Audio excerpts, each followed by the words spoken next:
All-out battle. Modified drone Ukraine troops drops bomb above the Russian BTR-82A targets. Ukraine has destroyed another Russian tank as point-of-view footage shows missiles being dropped from above onto the military vehicle. In footage released on social media, a barrage of strikes can be seen from the drone-mounted camera as it hovers above the Russian target. The tank is hit several times as it sits immobilized on a dirt pathway before it bursts into flames and smoke billows from what remains of the vehicle. The successful strike comes as Ukraine prepares to celebrate 31 years of independence from Soviet rule, with President Volodymyr Zelensky warning that Russia could do something particularly ugly and vicious to compromise the festivities.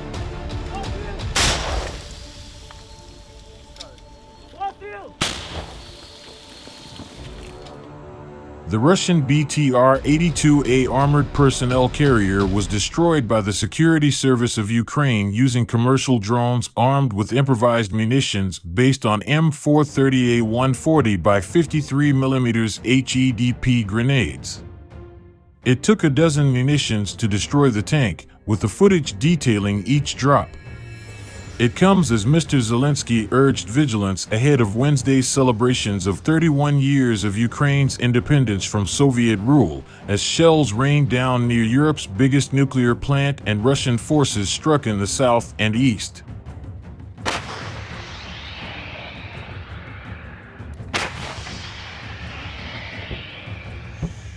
Ukrainians must not allow Moscow to spread despondency and fear ahead of the August 24th events, which also mark 6 months since Russia began its full-scale invasion of Ukraine, Mr. Zelensky said in his nightly video address on Saturday. We must all be aware that this week Russia could try to do something particularly ugly, something particularly vicious, Mr. Zelensky said. The nightly curfew in Ukraine's second-largest city, Kharkiv, regularly hit by Russian shelling, will be extended for the entire day on Wednesday, Regional Governor Ola Sinihub told residents on the Telegram messaging app.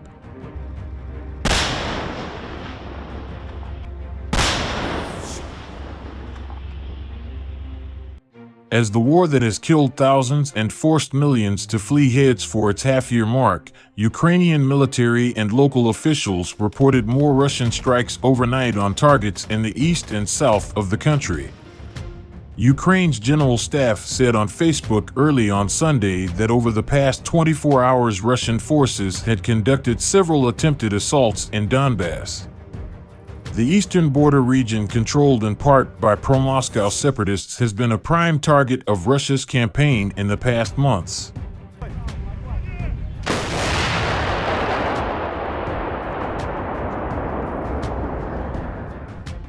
In the south, Russian forces conducted a successful assault on a village of Blahodin at the border between Kherson and Mykolaiv regions.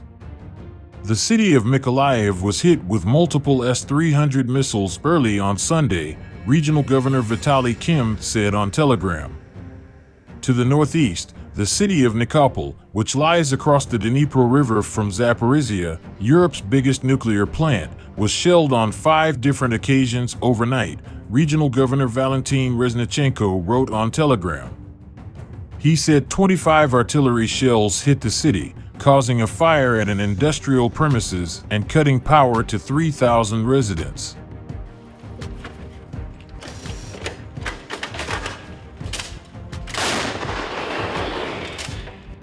The fighting near the Russian-controlled plant and Saturday's missile strike at the southern Ukrainian town of Voznesensk, not far from the country's second-largest nuclear plant, revived fears of a nuclear accident. The attack on Voznesensk was another act of Russian nuclear terrorism, state-run Energodom, which manages Ukraine's 4 nuclear energy generators, said in a statement.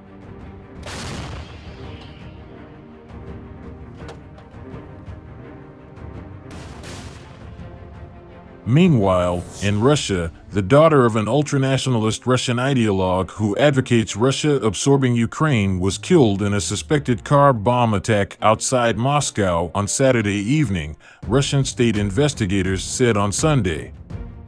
They said Daria Dugina, daughter of prominent ideologue Alexander Dugin, was killed after a suspected explosive device detonated on the Toyota Land Cruiser she was traveling in. They said they were considering all versions when it came to working out who was responsible.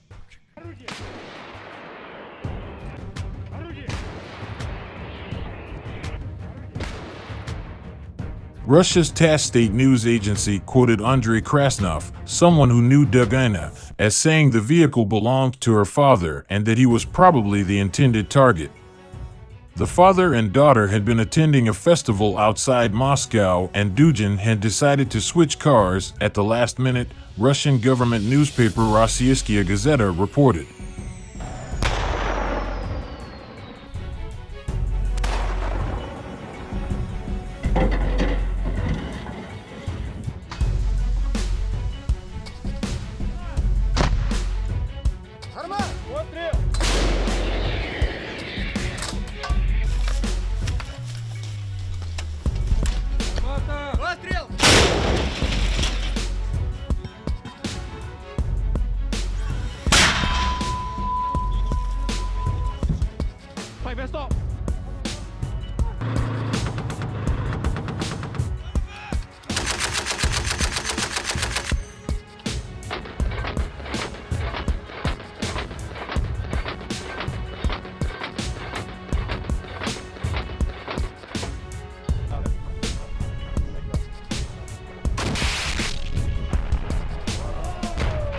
Paratroopers spent most of the early afternoon honing in their anti-armor capabilities at Stednica training area, Poland. The exercise allowed for them to train closely with Основний вогонь! Міна!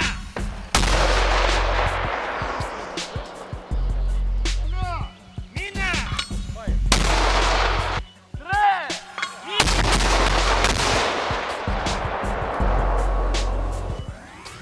Постріл!